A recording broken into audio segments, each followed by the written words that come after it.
that connected China and the Far East with countries in Europe and the Middle East. So ayan, the Silk Road was the historic trade roads that dated from the 2nd century BC until the mid-15th century AD.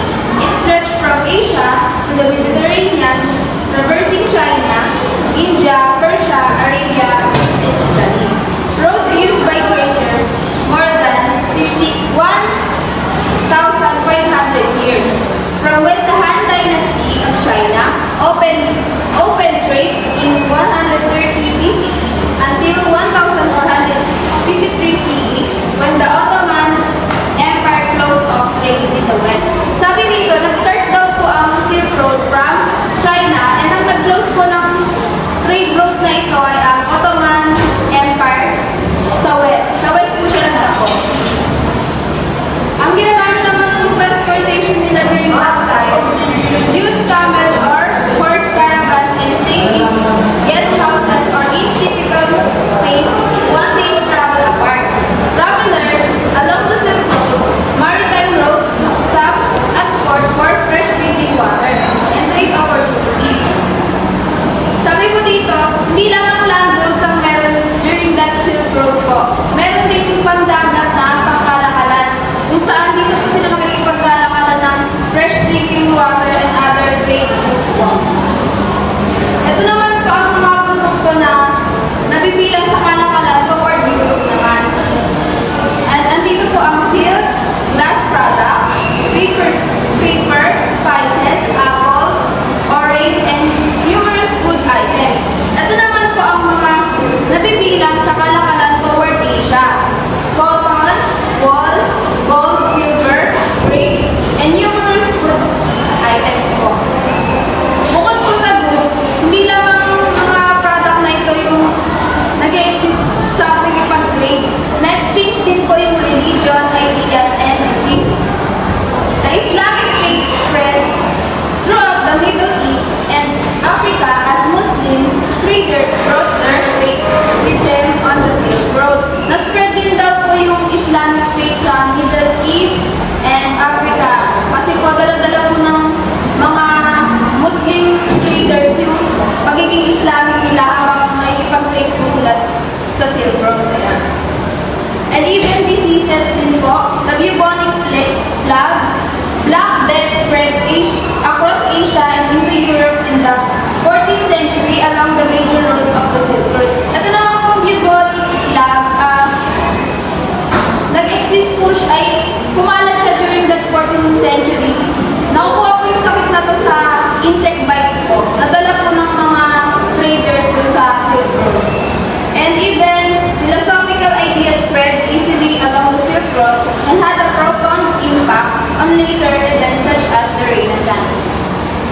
So, si Marco Polo po ay isa sa explorer po na saksi sa kalakalan sa Silk Road po.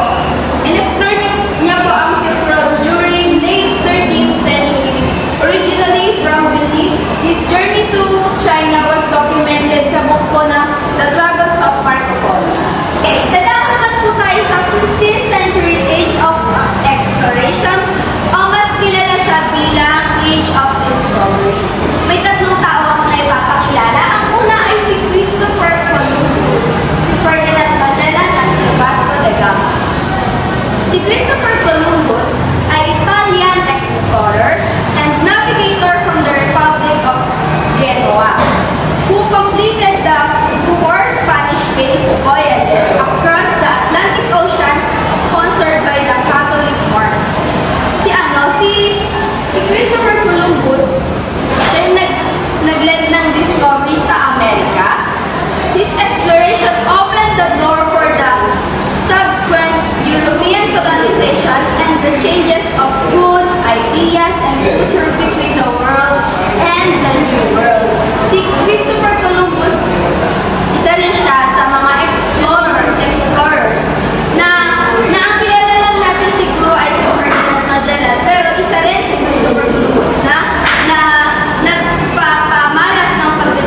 Hindi lang mga goods, spices, pati na rin ang mga kultura at ang mga religiyon.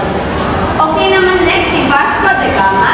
Si Vasco da Gama na nag-establish ng maritime trade route between Europe and India, thus solidifying Portugal's dominance in the space trade and opening the door for further European expansion in Asia.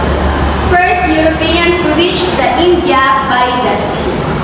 Take note guys, si Vasco da Gama ay ang pinakaunang naka-reach ng India by the sea.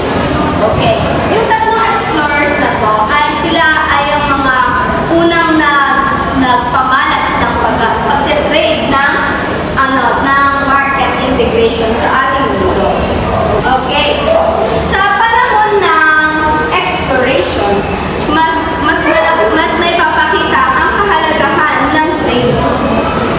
Ang trade routes ay ang mga ruta ng pangkalakalan. Yung kanina na pinaliwanag na Silk Road, isa rin yun sa trade routes na may mga mahalagang gampanin noong panahon ng kalakalan.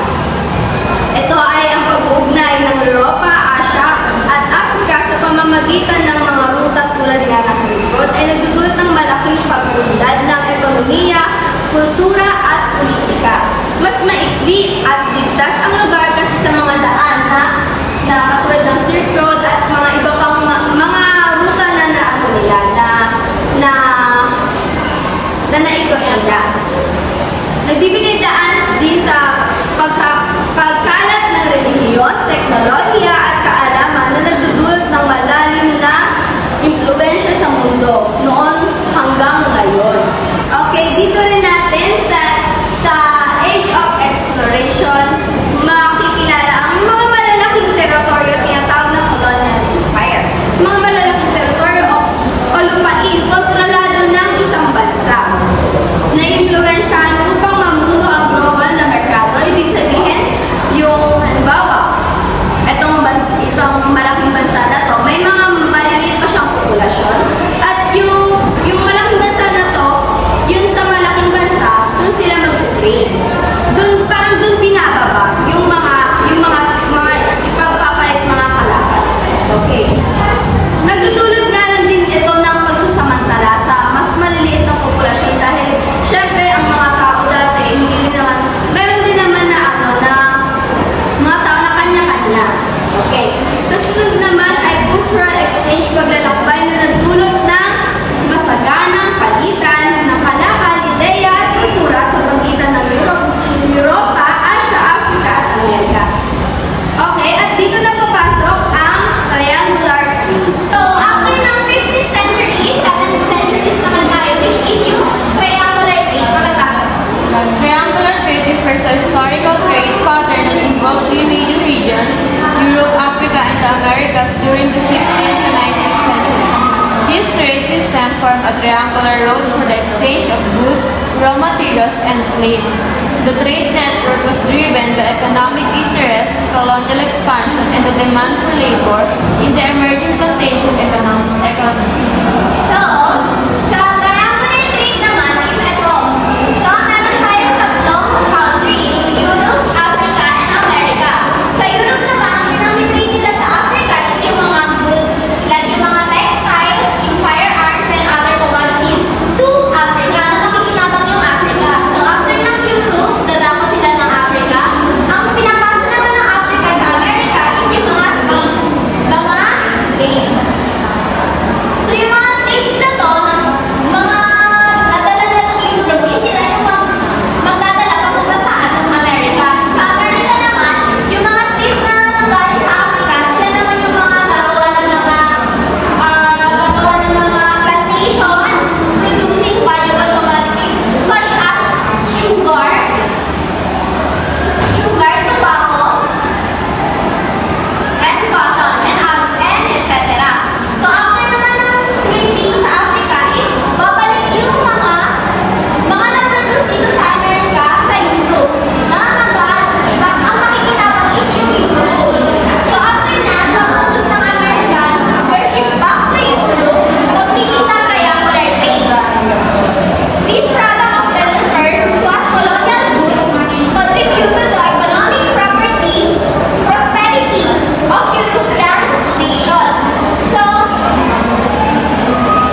Industrial Revolution, global market integration surged due to advancement in transportation.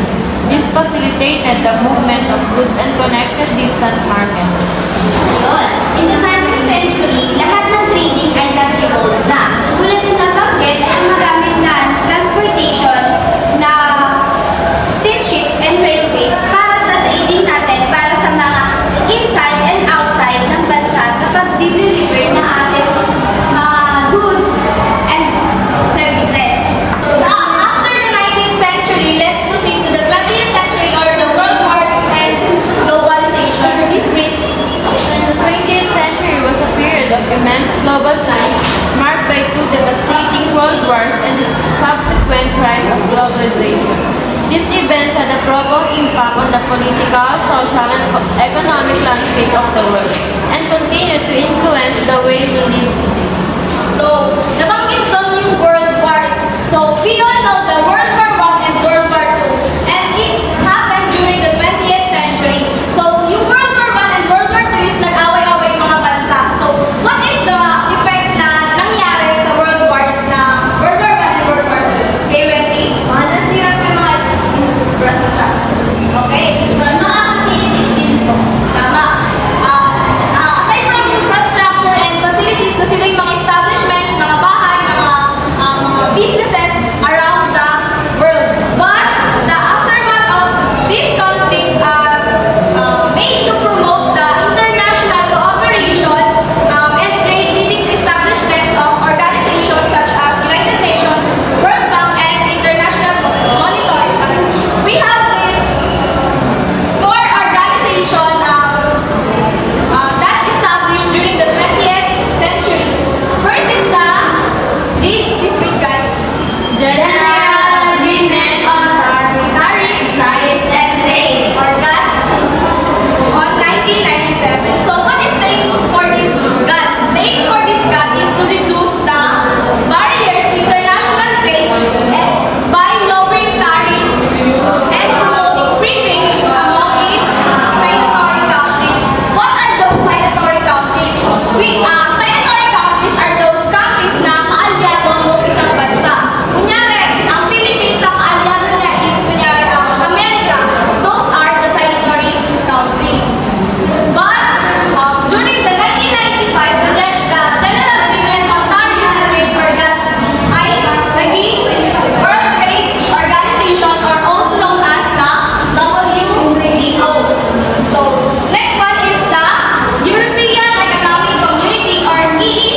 use and integration of digital technology in various aspects of life, including communication, information access, and innovation. So, meaning to say, a 21st century digital revolution refers to the time period we are currently living in, or the present time in which many things are done by technology. So, ang technology ay nagkaroon ng halaga sa atin, lalo na sa araw-araw, dahil mas napapadali nito ang ating gawain. So, it includes communication. Sa communication, nagiging connected ba rin tayo sa ating family or friends gamit ang technology, gamit ang internet and other social media platforms. Halimbawa, video call and email and etc. Then ang sunod ay information access. Sa information access, mas napapadali tayo makakuha ng mga impormasyon sa internet. At mas nagiging aware tayo kung ano nga ba yung nangyayari sa ating paligid. So, ang sunod naman dito ay innovation. Sa innovation, nagkakaroon tayo ng new technologies, products, and services that have transformed our lives. So, pakipasa ang second bullet. The 21st century digital era represents a significant shift in how we interact with technology and how it shapes our world. So, dahil nasa 21st century tayo, nahubog na tayo ng technology. Dahil lahat tayo ay gumagamit na nito at para mas mapadali ang mga gawain natin sa araw-araw. So, umabot na po tayo sa Global Corporation. Ano nga ba ang Global Corporation? Global Corporation is a company that operates in many countries around the world. So, yung Global Corporation daw po, ito daw po yung isang company na nag-ooperate po sa isang fast food chain like McDonald's fast food chain sa USA. So, yung Global Corporation po, hindi lang siya sa isang bansa, kundi na ililipat din po siya sa ibang bansa para magkaroon po ng economic globalization or interconnected po ng iba't ibang bansa.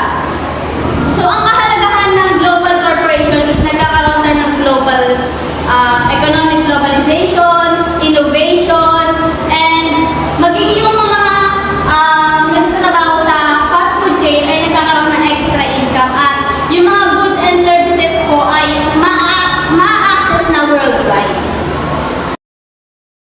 So let's proceed to our conclusions. The history of global market integration talks about interconnectedness ng human societies across time and space.